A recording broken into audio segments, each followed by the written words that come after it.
what does the future of Popl and your personal LinkedIn strategy look like moving forward?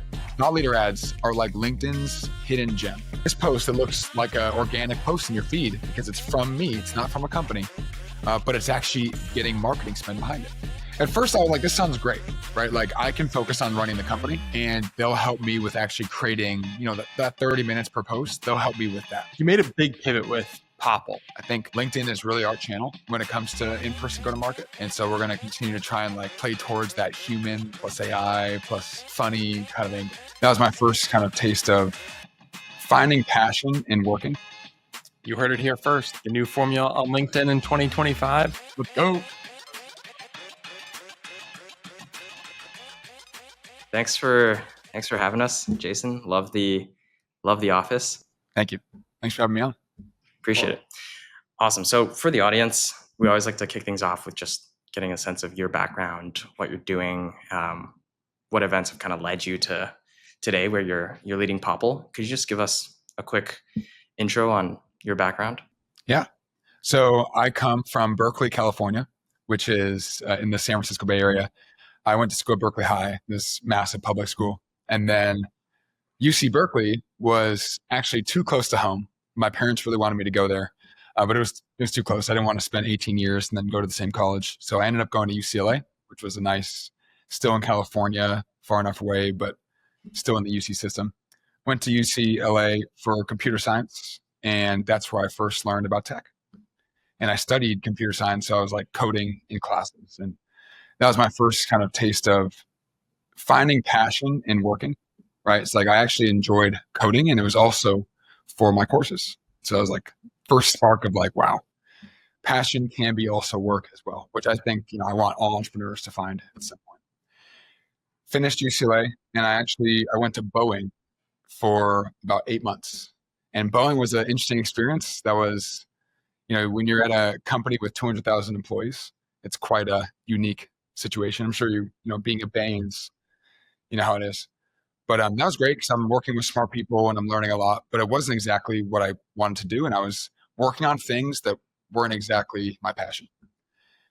And at some point I realized, wait a second, I was at UCLA, I learned all these software skills and I can actually go build something on my own. I don't need to continue to learn or have this experience and work on something I don't want to do. So sure enough, 8 months in, I discovered NFC technology. Do you guys know NFC? Oh yeah, like the menus. Sir, like the menus, Apple Pay, all these systems where you use your phone. I discovered that technology in 2019. And in 2019, that was pretty early for NFC. Apple Pay had kind of just come out. People weren't really doing a lot of phone tapping things at that point. And so when I discovered that, we created a simple NFC tag product, and that's what launched Popl. And we went to market, and then COVID hit, and the rest is history. That's it's an inspiring story. I want to get into, you made a big pivot with Popl. Well, not only changing the name, but also changing your market. You started with B2C, going so viral on TikTok. Right now, you've got 2 million followers on the company account, even more on Instagram. So what made you make that pivot from B2C to B2B marketing? Or, really market, not just marketing. It was over a long period of time. It wasn't just overnight, we're this other one. And so we started off with the NFC tags, and that grew us to a certain size. Then we went through Y Combinator. And YC basically was you guys need to find some sort of reoccurring revenue, which is key, right? You going from a one-off revenue model to reoccurring is how you build a lasting business. Yeah. And so that was kind of a wake-up call, right? And all right. So we built our first subscription model for individuals. We were still very much B2C. And that was with the mobile app, right? So our first kind of software taste. And then we actually, with NFC, it's a little bit finicky with iPhones. It doesn't always work. And I think Apple did this on purpose because they kind of they had a name drop wasn't out yet. You tap your iPhone. Name drop wasn't out yet at that time, but it's I'm sure they knew that they were going to release that. So they didn't make it easy for NFC companies like us. And so we were having users who were not very happy with the NFC tap functionality because it didn't always work. And it was weird on Androids. So we're all right, let's pivot this. And so that was kind of our first moving from the hardware to like QR code based, which is software. So we had the QR code based, we had the mobile app, and then we started to get a lot of users asking us if they could set up their coworkers. I want to set up my team. I want to set up my department. We want everyone to have digital business cards, not just me. And so we were like, all right, maybe we should do a Teams product. Create a way to have a dashboard where you're managing digital business cards for multiple people, not just one person. And that was our first B2B product. This was like 2023. And so we released Popl Teams. And it's like, okay, create your card for yourself and then also for anyone else. And that started doing very well for us. And so as that continued to grow, we slowly took resources away from focusing on the individuals to being more focused on those companies because revenue was faster, it's better retention, right? B2B versus B2C, it's just kind of the trends you typically see. And so we just continued to go down that route, and that led us to being much more B2B focused and closer to where we're at today. That's awesome. So like during that time when you were making the transition from obviously more B2C to B2B, how has the marketing strategy changed over time? I'm assuming, you started on like TikTok, short form, now you've transitioned more over to LinkedIn, but I'll let you dive into that. Have you guys seen the TikTok videos? Oh yeah. We figured out a formula. The formula was basically like young, attractive people taking the NFC tag, tapping a phone, and showing the magic, right? In a less than 15-second, really quick clip that we just posted on TikTok. And this formula worked super well for us. We would just do the same thing in different locations around the world. And every time we did, millions of views. Boom. It's like, okay, just get them up. We just kept posting. And then we also figured out that on TikTok, you can post the same video multiple times and it'll continue to do well. So we posted the same video that was like a viral piece of content. We would do it like 3 times over the course of a month and it would just millions each time. So it was wild. All free marketing. And that was very much the B2C hardware days. Now, being a B2B company, vastly different. You'll see that like our TikTok is basically dormant, right? We have all those followers still, but the people we're selling to and the companies we're selling to now, they don't live on TikTok, right? It's like a big lesson. You want to spend your time, your marketing budget, your marketing time on the channels where your buyers are living, right? And so if your buyers are not scrolling TikTok looking for a solution, probably not where you want to spend your time and marketing dollars.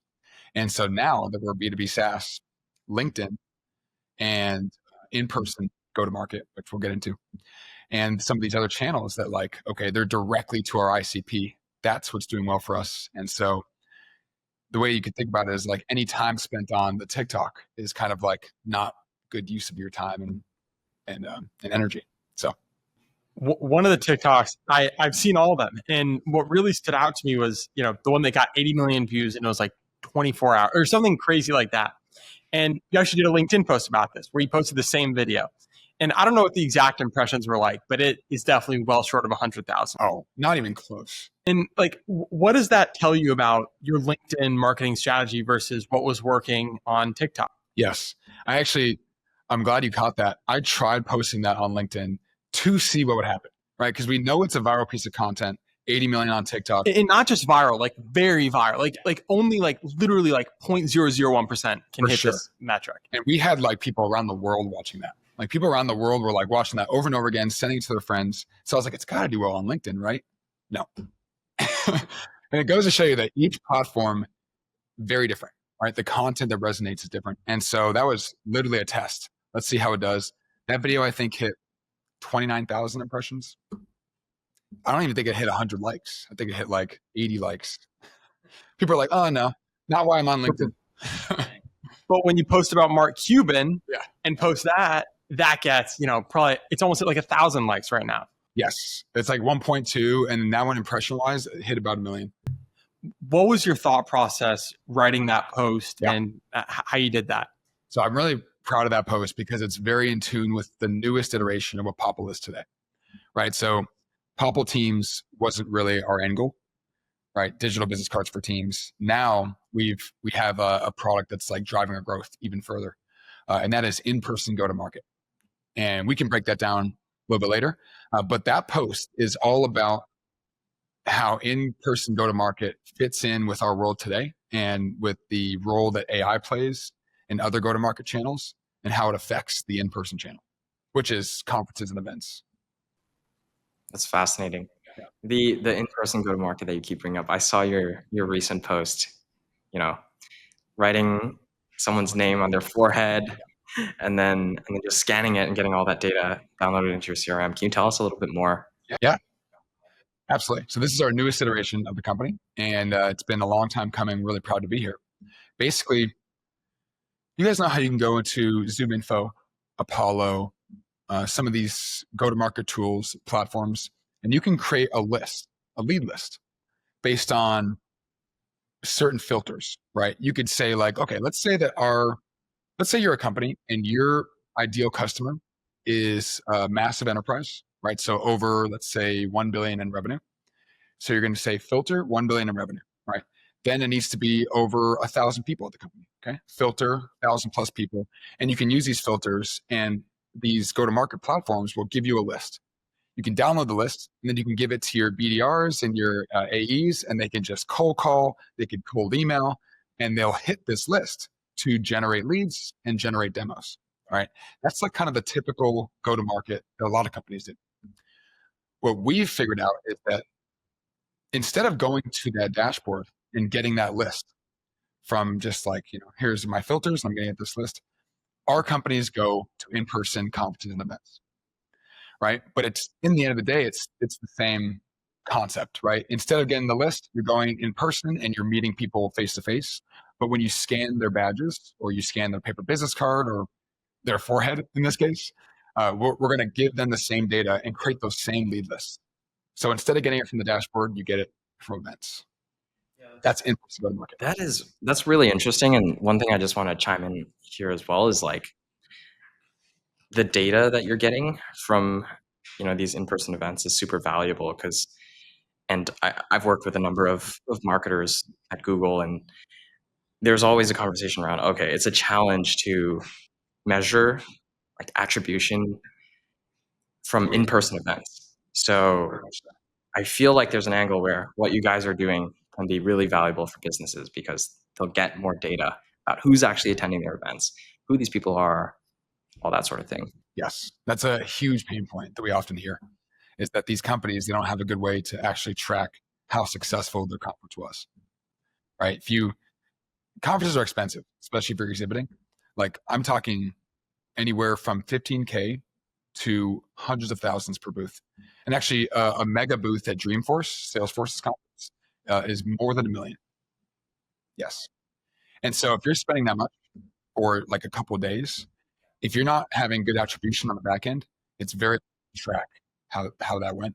And so that's why we're seeing such success. Companies like truly want to, like, if it's a big part of their channel, they want to see how it's doing. So once you have the info in Popl, I saw on your website you had 5,000 integrations. How is it possible to get 5,000 integrations? I didn't even know there were other 5,000 things you could do. Here's the caveat to that. So we have various integrations that are native, which means we've built direct integrations to like the Salesforces, the HubSpots, and that's where we manage the whole connection. The 5,000 actually comes through Zapier. Oh, yeah, okay. So that's the caveat, right? Technically, you can connect us to 5,000 platforms through platforms like Zapier, Make, some of these like, trigger-based platforms where you could say, if this happens in Popl, this happens somewhere else. And so that's where the number comes from. Yeah. Actually building 5,000 in-house integrations would take a long time. So want to sort of transition to talking specifically more about LinkedIn. You post a lot on LinkedIn.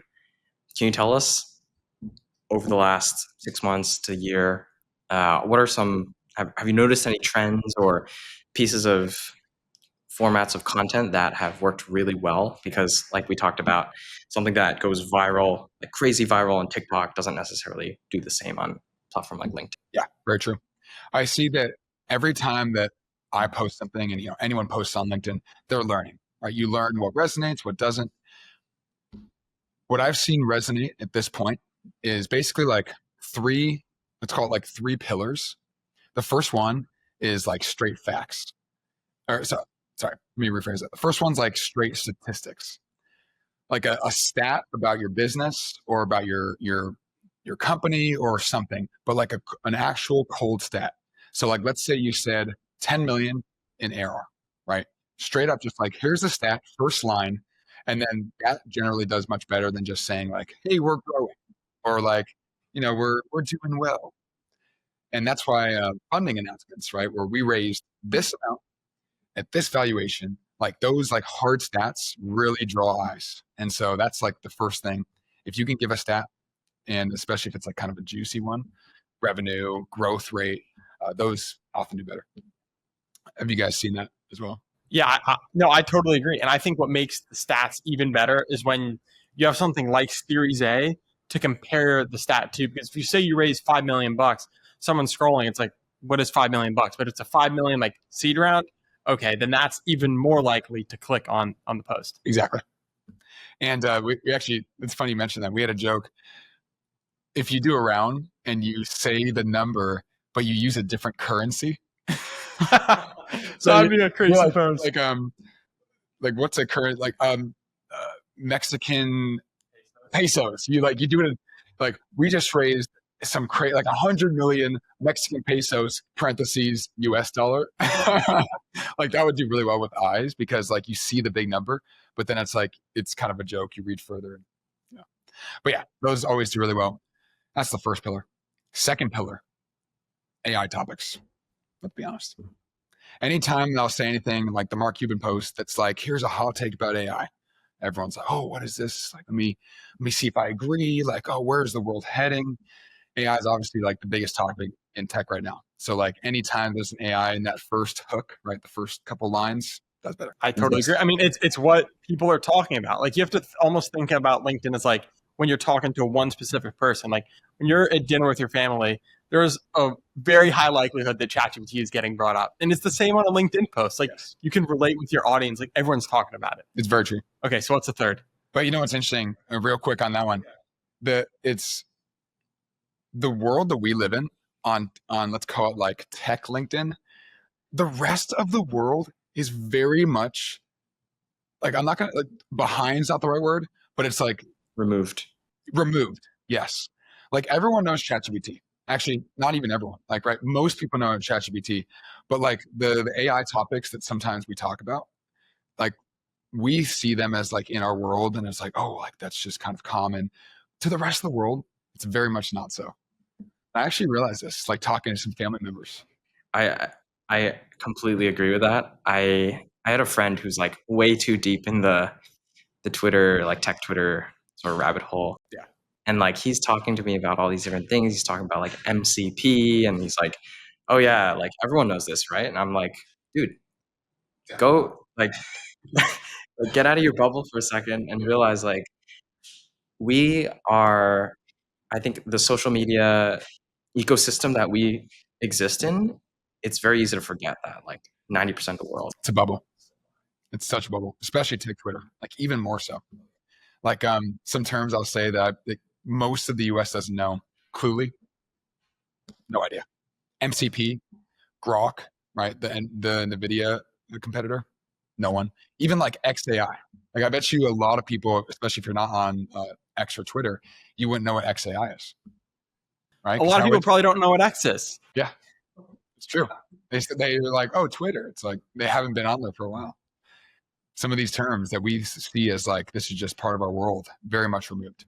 So interesting to think about. Yeah, I do think like the trends, sort of like piggybacking off of trends within tech space though, I have seen similar success, like picking a topic that you know your ICP, your ideal customer profile would be thinking about or has seen in the news recently, and then just like riffing off of it or giving your own POV. Those posts do tend to do quite well. Interesting. It's like almost like a hot take. Yeah, almost like giving your own spin. Gotcha. On something that's trending. Yeah, that's actually a good segue into the third pillar. Hot takes. And it obviously does better if it's a trend or a theme that like people are talking about. So it could be AI. But when you make a hook, so those first couple lines that are before the more, right? You guys know the classic LinkedIn more. Yeah. Oh, yeah. So anything before the more, if it's a hot take that people would be like either like cause an emotional, like I disagree, or even like I super agree, those always do very well. The behavioral scientist in me just totally is. That's what I studied at Brown. And it's like, Yes. yeah, the hot take evokes emotion. And Yes. that's going to be like, you want to click. And that's, I think, what Cluely's done a lot well too. It's evoking that emotion. Yeah, Cluely's interesting. I'm not fully bullish on them yet, because I tried them out. I churned like immediately. It just like didn't work for me. But I know they're crushing on the marketing. I'm curious, like, if they're going to be able to get to a certain size and the certain respect that you need to in the Valley in order to be like a generational company. What do you guys think? Yeah. On the Cluely point, I've talked to a number of more B2B focused founders, and what they do, I think, is really, it works in terms of attention and, like we're talking about, like triggering emotion in the hook. But I think there's also a lot of reservations among especially B2B founders where they're like, oh, I don't know if I should be coming out and, saying Yes. super hot takey stuff because Yes. some 50-year-old exec at a Fortune 500 that I'm trying to reach, Yes. what is he going to think? I resonate so much with that. That actually, like, every time that I'm about to post a hot take, I'm like second guessing it. It's like, wait a second. Because we're talking to some of these larger companies at Popl, and it's like, if they see that and they don't agree with it, or like comes off to them as childish or immature, that's it. And so it's like, where the cost reward of like, okay, this is going to go viral, but like, is that, are those impressions worth potentially losing out on some other things? 100%. Yeah. Actually, this first happened to us at Popl when we were raising our seed round. I actually really like to talk about this example. We were talking to Okta Ventures. And this was right after YC, right? We had done demo day. You guys know demo day? Yeah. Love demo day. You like give a presentation to thousands of investors. And so Okta Ventures was interested in us. And so I had a really good relationship with this investor from the team. And we were there. I got verbal. He's like, I'm ready to go. Send me the wire details. Next day, I'm like, hey, I noticed the safe hasn't been signed and the money hasn't been wired yet. And he said, Jason, we've decided to pass. And here's why. We saw your TikTok. Wow. Isn't that wild? He's like, we saw the TikTok, does not align with us at Okta Ventures. Dang. Crazy, huh? And so it's like this thing, this marketing channel that was doing so well for us at the time, what the cost reward right there. It's like, because this is a more B2B focused venture arm, and they're looking for a certain type of founder and a certain type of thesis, and it's like that didn't match with their thesis. And so right there was like this kind of like that mix of the B2B and the impressions that you can sometimes get from being risque. I think eventually there will be a balance between this, because like, I think part of what you've done so well is you're not marketing to these B2B people as a company, you're marketing to humans. And I think that's what resonates a lot in your message. And you don't need to go as far as Cluely is to the extremes of evoking emotion.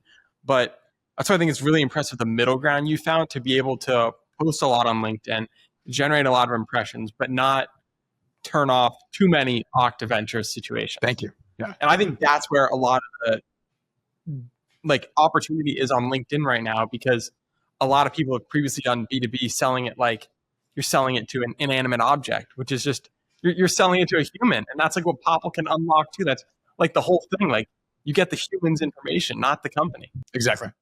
And I think that's spot on. The forehead video, for example, I think is like perfectly on that line, where it's like, it's a little bit like, oh wow, I scrolled LinkedIn multiple times today and I didn't see a single video, maybe this entire month, where someone was writing on someone's forehead, right? Maybe even in a year. So it is like unique kind of risque content, but it's not enough for it to be like inappropriate for B2B. So it's like, you want to be right on that line. And the more we can figure out ways to be right on that line, I feel like the better that sweet spot is. And I think that like companies like Cluely, I think they cross the line sometimes, right? Like, I saw a video they posted. I don't even know if I want to say this, but it was like sometimes your boss comes off as like, like gay, right? Homosexual. And it was like a video of like Roy, like shirtless, like, I don't know, like in the gym with like his co-founder. And they were like, But millions of views, millions of views. And I'm just like, I would never post that. I would never post that, right? But like, sure enough, that's working for them. But I do think it's interesting that they're B2C technically, at least right now they are. Maybe they go more B2B. But I think that B2C companies can get a little bit more away with it. Like Duolingo, more B2C. They're, I think, a little bit more unhinged. I think when you're in the B2C world, you can be more unhinged. And then gives you a little more of a free pass. 100%. I agree with you completely. I think with B2C, there's a lot more flexibility and leeway to try like crazy stuff. And even if it's kind of rage baity, like that flies in B2C. In B2B, less so. Although you're absolutely right. There's kind of like a spectrum. And I think B2B historically has always been kind of like behind B2C in terms of like what people are doing to get attention. For sure. It's been like seen as a 100%. boring, very logical, like, yeah, just boring Corporate video. style type of marketing. And now people are realizing like, hey, you're still marketing to humans. Like, yes, it's a 45-year-old executive at a Fortune 500 company, but still, this guy is on LinkedIn every day. He's on social media now. Like, so there is an opportunity for companies that are able to. For sure. I think it takes a lot of creativity to be able to like come out of the classic B2B boring kind of marketing world, but still be a reputable company, right? Like finding that balance takes a lot like creativity. You have to really think about it. How can we push the limits, but still be respectable? You guys have any B2B companies that you feel like are really nailing that right now? Oh, I think Carta's doing a really good job with their content. Interesting. I'm a little biased because Peter's coming on the podcast after. Nice. But I think that model is going to be a new way a lot of the bigger companies are made. Like Ramp starting to do a similar thing where they have like their economist role. Ramp's a good example. Great example. Yeah. When you're coming up with content ideas for Popl, you have to toe this fine line. How are you coming up with the LinkedIn post ideas that toe the fine line? And then how do you actually execute them? What's your process like to making these posts? Absolutely. Well, actually, so Bryce, right, who you guys are just met, our VP of marketing, he's also great on these kind of things. And so him and I basically just like brainstorm, and we'll basically say, what we feel like is a good balance is, what are some work jokes, right? Like almost like the corporate Natalie's, like what's the guy? Varun? Yeah, Varun, exactly. Another good example. They're like work jokes. They're like, they get the impressions and they're funny, but they're relatable in the workplace, right? And so we're honing in on some ideas there where it's like maybe the BDRs and the AEs, and there's like a battle, right? Like that's a classic. Like BDR gives a demo or gives a demo to the AE. AE disqualifies it. BDR is upset, right? And then it's like a battle. Like that was a great lead. Why'd you do that? Now I'm not going to get the quota. And like that's an example of like a work joke. And so I think some of those can play really well. And I think the forehead video is a good example of that. It's like it's a joke, but it's safe for work. It's at a conference. And so you guys stay tuned. We're going to have like a series of these that are coming out over the next couple of weeks of just like those kind of work styles.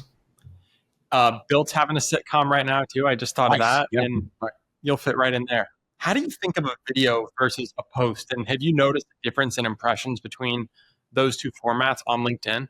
It's interesting. I speak to LinkedIn, like their team, and they're always telling me like, oh, we're pushing video. I haven't seen that. I actually gave them this feedback. I was like, guys, you're saying you're pushing video. Every time I post videos, they don't do as well as the text-based.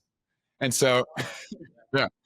So I've actually started to really like stop video on LinkedIn. I mean, obviously here and there, but the text posts really crush. Like if you post the text post that is relatable, that'll get much more impressions.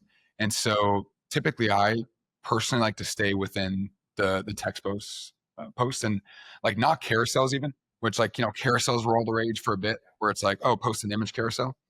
But I think, yeah, tried and true text posts do the best. Do you try to include an image with every text post, or do you just fire straight text posts? And usually, yes. Single images, I feel like do just as well as the text posts. I don't think that like including an image or not including an image will affect it if it's a viral post. That's what I've come to see. Yeah, that's really interesting. On the video point, I've also tested on just like my own personal accounts, video versus text, or text and image, or even text and carousel. And for the amount of effort I feel like that it takes to produce a video, Not worth the it. difference in impressions is like negligible. So it feels like it's not worth it. And I wonder if the guys at LinkedIn know that this is happening, because I also don't know, I couldn't tell you who in my personal life actually consistently uses the video feed, for example. They've got to know this. The one exception is big fundraising announcements with like a talking head video. Like those I see crush. And those are like classic. Like, oh, we just raised this money. Here's like me in a podcast like studio telling you like what we're focused on for the next year. Right. Like those, would you guys agree? Like those usually do well, I feel like. 100%. I think like those do well though, because it's also just like a huge announcement, right? So For sure. obviously the video quality tends to be quite good because like those guys are investing probably like professional studio quality. But yeah, I've also noticed similar things, Daniel. I don't know if you've also seen that. Yeah, like even do you watch the TBPN or Tech Bros podcast? You've probably seen some of their clips, Probably but here and there, yeah. on LinkedIn, their videos are doing like a fraction of what they can do on Brutal. F. Brutal. And do you know the Founders podcast? Yeah. David Senra. Mhm. He's got like a top 1% video editor that makes these awesome edits for him. And it's David Senra speaking. I'm like fired up every time I watch one of these videos. And then I did a LinkedIn post about this. All of his top 25% posts, they're all text plus image.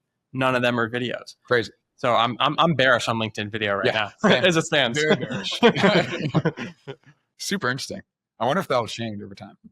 We'll see. I mean, I think it's such a huge, like if they can figure out how to get people to actually see better results with video, that's going to be a massive unlock, especially for B2B companies. Because I mean, I personally, like I run a YouTube channel completely separate from B2B marketing. It's more B2C focused, but what I've realized is how powerful even just like a 10-minute video is.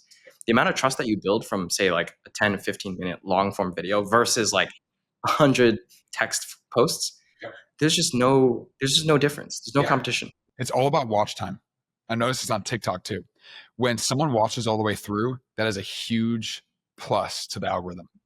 And so if you're making videos that are 10 minutes long and people are watching the whole thing, YouTube's are going to reward you heavily because you're keeping someone on the platform for that long. And so watch time is key. Meta, TikTok, YouTube, across the board. I don't know if it is true for LinkedIn. I mean, potentially, but they're obviously like, I feel like LinkedIn, if they hit the more on a text post, that gives you more of like a plus in the algorithm than like any watch time at this point. It 100% is. And I think the meta around that right now is just called dwell time. And that's, I think, why you see a lot of these sometimes huge mega graphics going around with like 4 different quadrants of everything that you've got to zoom in. And you're spending so much time watching it. And that's why I've seen, I think some of these mega, like, here's like the 6 steps I followed to go viral, save this and send it to a friend. I think that helps with some of that meta too, to Sure. go viral. You have some great posts that are like very kind of general, meaning that like any person scrolling LinkedIn could see it and be like, that's an awesome post. Like the Chipotle one I found you on. When you post those, are you mostly doing text-based with image, without image? And then are you seeing that like a lot of people that don't necessarily follow you are seeing those? One thing I want to say before, okay, actually, most people that see them definitely don't follow me. Yeah. That Chipotle post might have gotten me like literally 500 followers. Amazing. Most of my posts are in text plus an image. And with the image, I have a template in Figma that I add a little, gradient plus text to make it almost look like a Wall Street Journal article, even though it's Smart. Not really. And like most of the posts on LinkedIn are, a fundraise or your friend getting a new job. And I think that's the opportunity right now that we're taking advantage of when we're posting when most people aren't. Yeah. But I feel like there's a question you also asked me that I totally forgot at the start. It's or maybe it wasn't. I guess like when you post those, you pretty much answered it. Like you have a template that you create in Figma, which is really smart. That it, yeah, I was gonna say, let me get that template because I've seen this work across different channels, including Instagram, where when you have a post that just like has almost like a headline, like a big headline, where it's like if you're on the explore page and you see the headline without even clicking into it, that's gonna like draw people into it even more. And when you start getting engagement from people that don't follow you, that really helps the algorithm too. And so that's probably a big part of that. Yep. I like to call it hook number 2 when I'm like spending all that time in the image. And the other thing that I was going to say that I forgot to say was I literally posted 4 times a day over the summer to figure out like what formats work well, just like I'm sure you did the same thing on TikTok. And so I don't think the number of posts impacts your impressions either, just so you know, too, because it was honestly crazy to me the fact that I could post 4 times a day and like not tank my impressions at all. Really? I actually saw the opposite thing happen. Okay. This is good feedback because I feel like I had the perspective of the opposite. I've had a post that's like going viral, and then I'll post like 2 days later another one. And for some reason, this one seems to around the same time peter out, right? Where it's like it was going, it had good momentum, posted this one. Then all of a sudden it's like, oh wait, this one feels like it has less momentum now. It could have just been like, okay, it's because it's multiple days later. But it also was like suspiciously close to the timing that I posted the new one. So it's interesting that you say that. I love getting into these LinkedIn conspiracies. For sure. I think though the shelf life of a LinkedIn post is so much shorter than like a YouTube video. Like Spotter's $1 billion business. Do you know Spotter? Yeah. Like they're $1 billion business built on buying back catalogs of YouTube videos. On LinkedIn, like when I'm looking at my impressions, I've gotten like 3 million or whatever over the summer. I'm not seeing the same like uptick, or not even, like I'm just seeing a steep drop off when I didn't post for the last week. I see. So I think that's part of what you were seeing. I see. So you'll do 4 a day consistently. Not anymore because I have a busy full-time job, but over the summer, he's at Bain, like posting them like 3rd post of the day. No, yeah, I would literally post. I mean, sometimes I think I average like 4.5 posts a day over the summer. Wow. It's sometimes embarrassing, but no, I think it's great. They call have you guys heard this analogy that like every time you post, it's like the lottery, right? Every time you post, it could go viral. So why not like spin the slot machine more times, right? More chances of winning. 100%. One thing, like, just wanted to add there too on the impressions thing. So Daniel and I, we both do a little bit of ghostwriting for people. So fortunately, what that means is we get insight into the analytics of people who maybe don't post as often. Something I have noticed is that they definitely do give an impressions boost in the very beginning.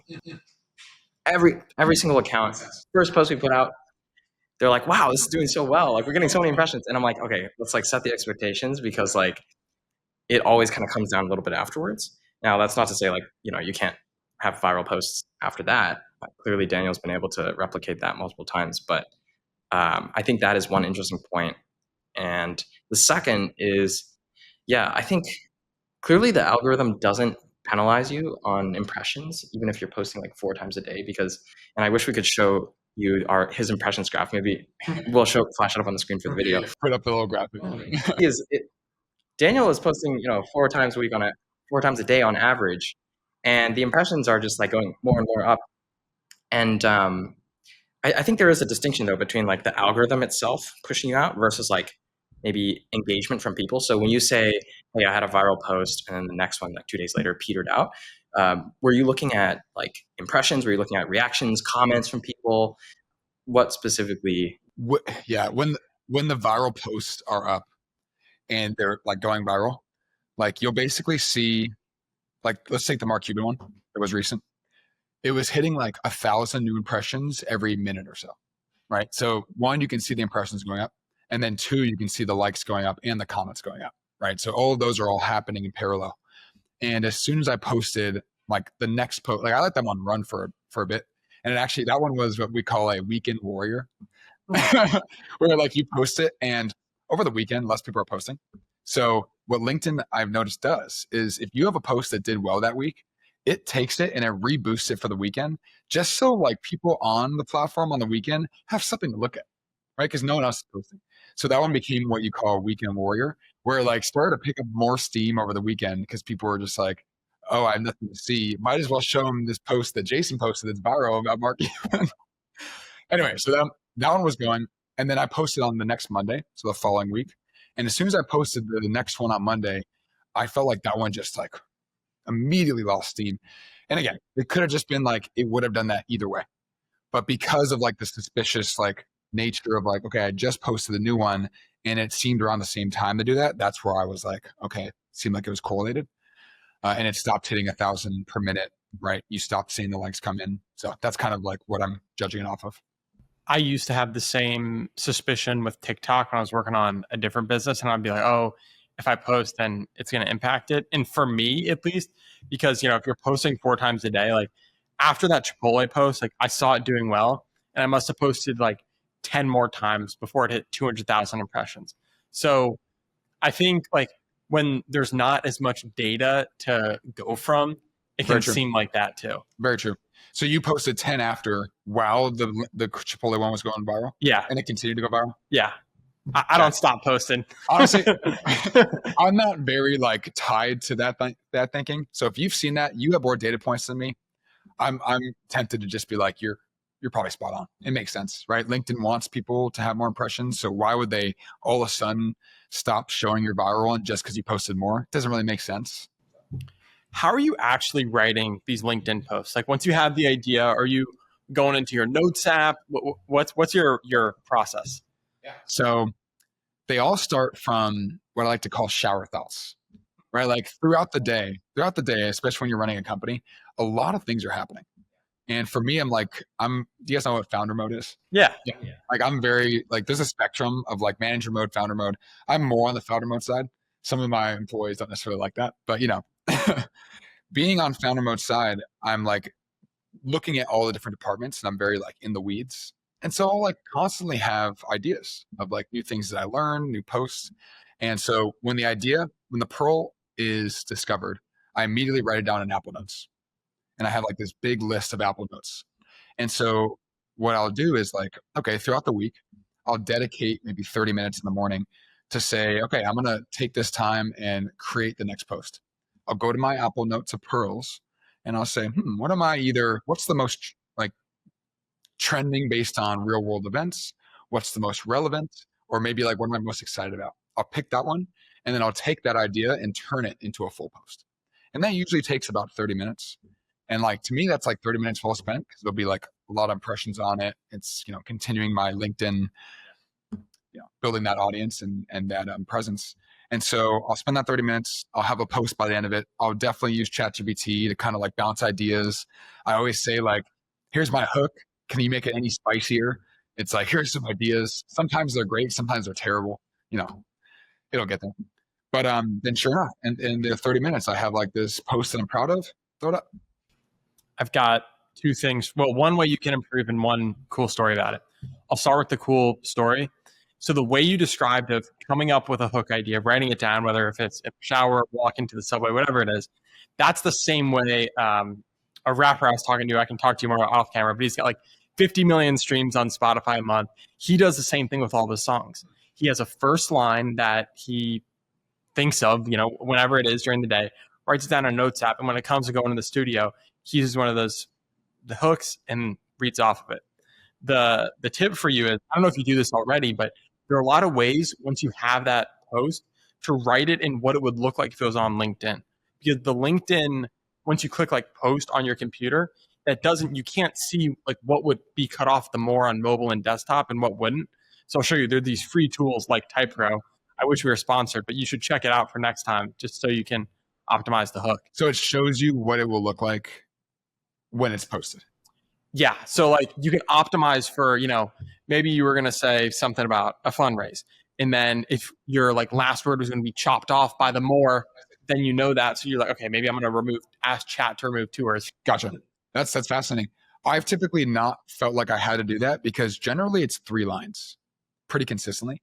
And so I'll just kind of like, when I have it in like the notes ready to go, it's like, okay, the first line that's going to be seen. And then usually I have like a return, like obviously you want a little bit of space in between each paragraph. And then I know that the second one is also going to be seen, but then there's going to be the more. And generally that's pretty consistent. So I haven't felt like I've needed that level of precision, but it makes sense. Like if you're like, maybe I'm super dialed. Yeah, you're dialed right there. The fact that you're like, oh, this word, not this word, it's like, that's dialed. Well, on mobile and desktop, it's different too, right? True. Like it's different click offs for the more. Very true. Question on like the AI usage. So, I mean, there's a lot of people these days that are kind of like angry about AI written content, and I think especially on written platforms like LinkedIn, Twitter, we're seeing more and more of it, right? How do you think about incorporating the AI into your workflow? I know you just mentioned you kind of help it bounce ideas off of, but like, are you feeding it through ChatGPT once you've fleshed out a full post and be like, hey, like help me just like tighten up the language, or are you doing anything else around that? Curious. Yeah.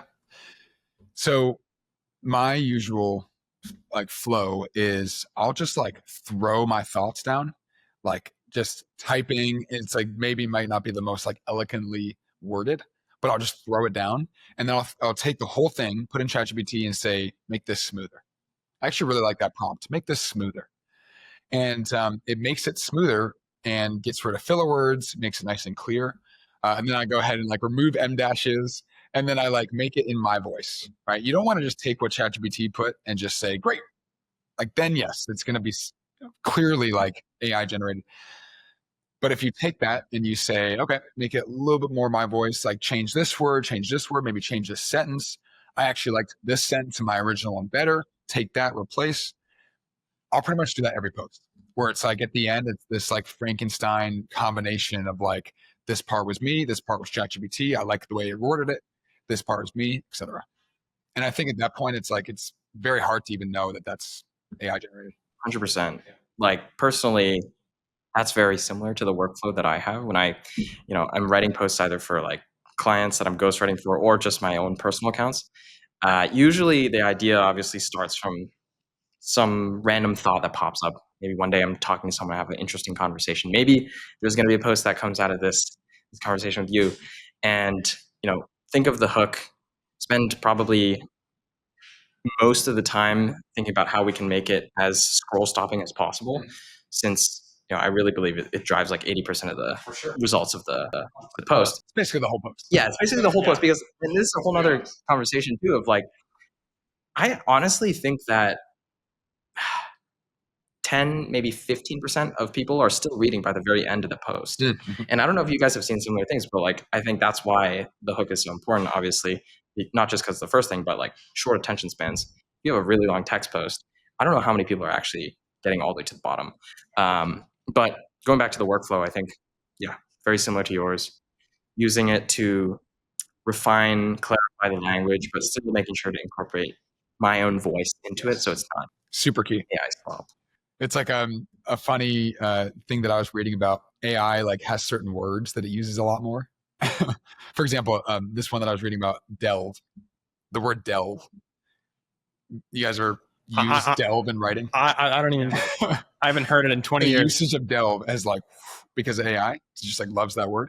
And so like that's not typically a word I'd have in my voice, right? So that's an example of like, okay, maybe if it tries to use that in a sentence, probably replace it. So I think it's key that you don't just take what ChatGPT outputs for gospel and actually make it much more you. Yeah. Like using the Chipotle post again, was that AI? I have a very similar workflow to you. Okay. I'll be like, I guess for that one, I found a format that's worked that if I were the CEO of. So I asked, Great hook. Yeah. Thank you. And so I was thinking of, well, first also I put the most exotic thing at the top, like number 1, 2, so people can see it. And then I'll ask ChatGPT for some other companies I should do. Came up with Chipotle. And then I'm just sitting there at my kitchen table thinking, what would I do? And that's like, you know what? I would really like a Chipotle seasoning on my sandwich right now. And so then that's like how stuff like that comes up. Favorite was the late night idea. That was my favorite. It has to be worth their investment. I mean, for sure. I don't know. Like Taco Bell's totally got that unlocked. Yeah. It's like every business from the outside, obviously very different from the inside. And it's actually the founder retreat in Costa Rica. One of the things that was like the biggest takeaway for me was that like a lot of these companies that are on LinkedIn, they're like, wow, they're crushing it. Just everything is going right. Not always the case. And it's actually most often not the case, right? Like what you see on LinkedIn is just like, there's so much more happening in the back end. So my point in saying that is that like Chipotle, we have no idea what's actually happening, right? Like there's probably so many edge cases, so many things that come up if you did that. Maybe security issues, people getting drunk at the restaurants, and you have to hire all these late night people. These are the things that could happen, but I think it's fire. It's a fun thought exercise. Yeah, for sure. How do you think about one of your LinkedIn posts versus one that you'd post on Popl's page, for example? Well, let's be honest. Any post from a company account, you might as well not post it. I totally agree. I totally agree. Like, is that going to do anything? There's actually one exception to that we've really found at Popl. We have what we call every month, we call it Popstar. So we award a person on the team the Popstar Award, which is like, they've exemplified our core values and they did a really great job. And so we choose someone from the company each month and we award them Popstar on LinkedIn. Those actually do solid. Those get like 50 plus likes. So it's like, that seems to be a really good, like, okay, you post it from the company account. Everyone at the company obviously likes it, right? Very much like, oh, we're going to support other people at the company. And then people in our ecosystem who follow Popl, they see it too because it does generally well. So they like it. That's like the one caveat. Every other post, new product announcements, like, we're going to be at this conference. Have you ever thought about, I know you did a Pop Wrapped for 2024, and I love Pop Star too. That was a great album. I don't know if you're Andy Samberg fan at all. Oh yeah. But have you thought about doing like a Pop Weekly or any Pop Monthly? For what? Or Pop Wrapped Monthly, just like you had a yearly Wrapped, or on your personal page, or anything. I have not.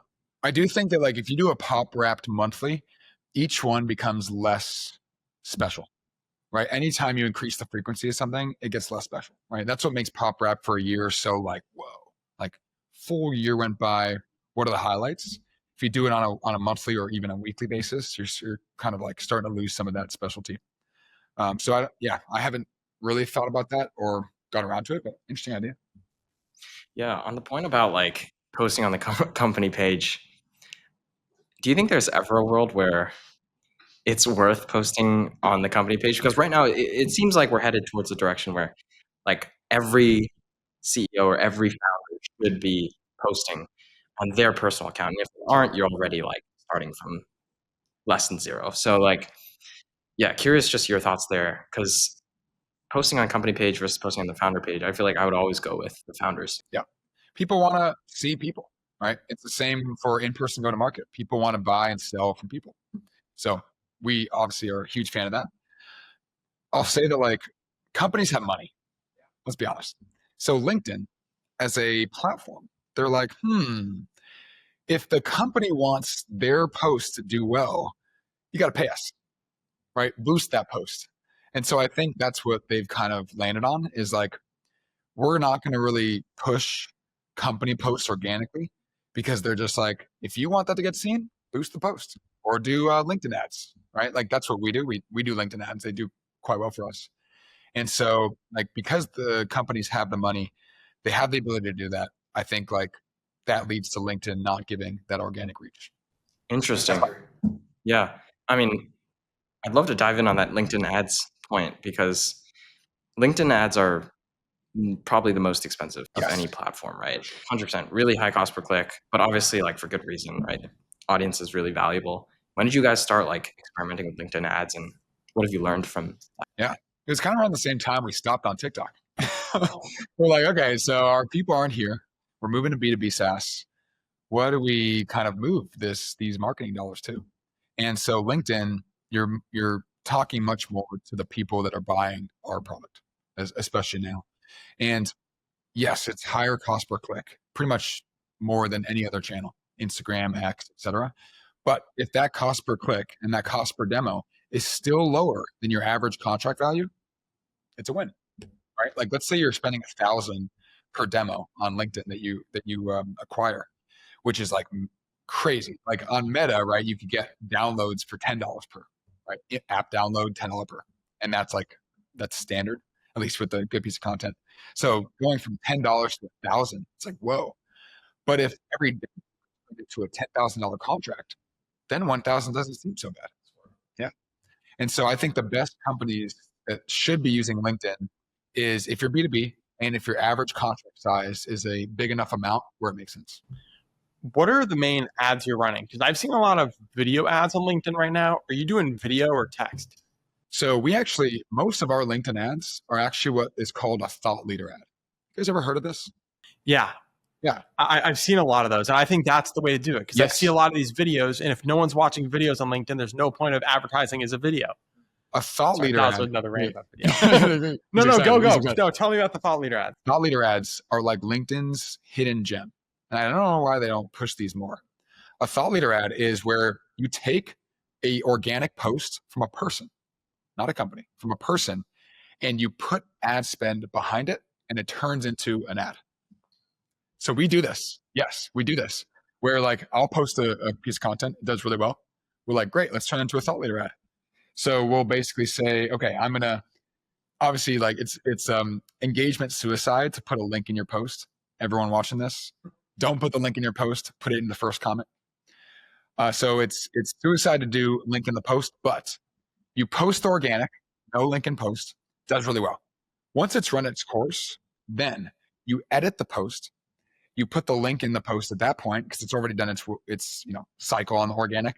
So you put the link in the post and you edit it slightly more like kind of ad focused, and then you make it a thought leader ad, and it takes that post from me, not but from me, and it starts running it as an ad, and it looks like it's a post from me in your feed, but there's a little promote like under the name. But It's so small, you can barely see it. Very small.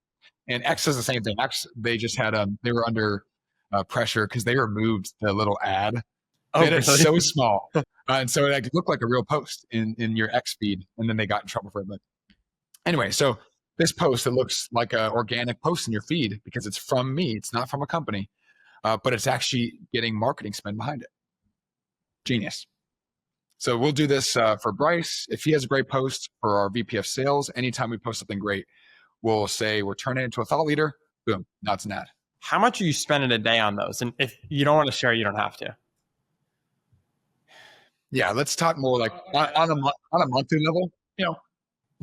But We'll say 5 figures. They're way more than your TikTok and Meta ads. Yeah.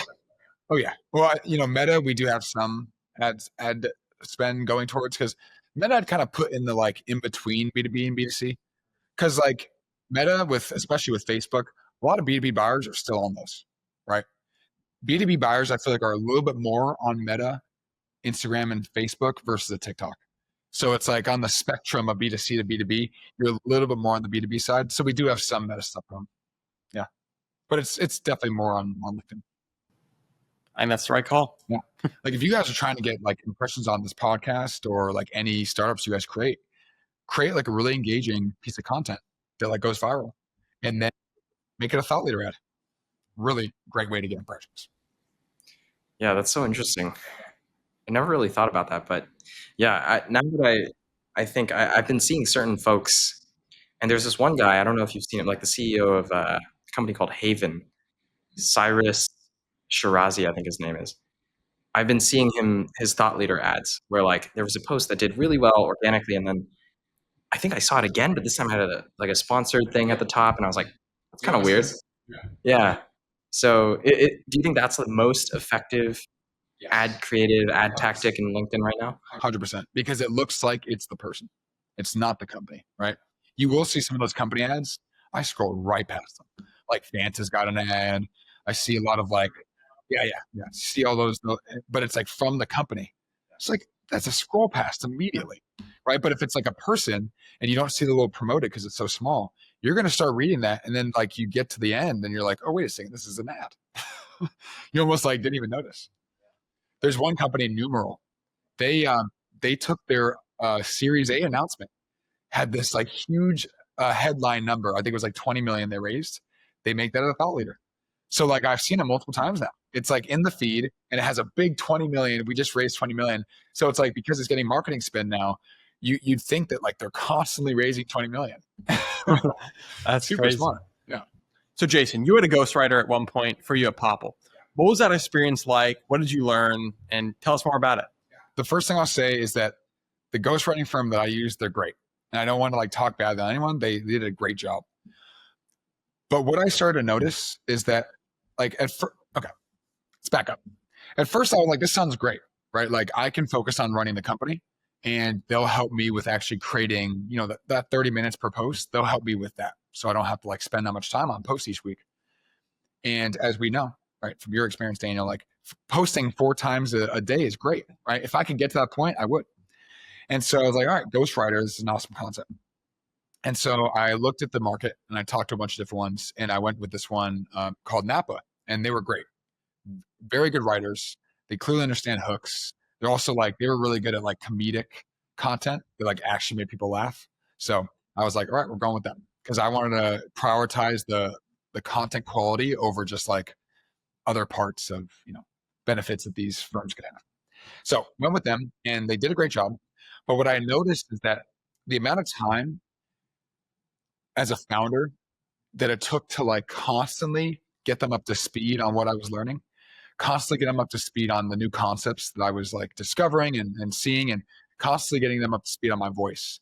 It actually started to kind of like take the amount of time that it would have taken just to post. And so I got to the point where I was like, all right, maybe I just kind of go back to doing myself, save the money. And sure enough, like I'm back to just posting on my own, and I'm posting about the same amount per week. And I'm not spending that amount per month. And I'm not spending that time educating them on the new things that I'm learning, because it's like, right here, I'm just kind of directly getting it out. And so it could work well for certain workflows, but for me, that's what it came down to. So now that you're writing your post on your own, what is the future of Popl and your personal LinkedIn strategy look like moving forward? Yeah, well, I think we're going to continue to go towards the finding that balance of like, how can we get kind of unhinged, kind of hot takey, and kind of viral, but without being, kind of disrespected as a B2B company. So we're going to continue to try and get that wedge. And so I'm going to be working with Bryce, other marketing leaders on the team, and we're going to create content, and then we'll post it organically. If it does well, make it into a thought leader, put ad spend behind it, and continue to drive people to booking a demo with our platform, right? I think LinkedIn is really our channel when it comes to in-person go-to-market. And so we're going to continue to try and like play towards that human plus AI plus funny kind of angle. You heard it here first. The new formula on LinkedIn in 2025. Let's go. Is the personal post plus thought leader ad behind it. Yes. I think that's a great way to close it. What do you think, Matt? I think that's excellent. Thank you, Jason. Thank you so much. Thank you guys. Great comment.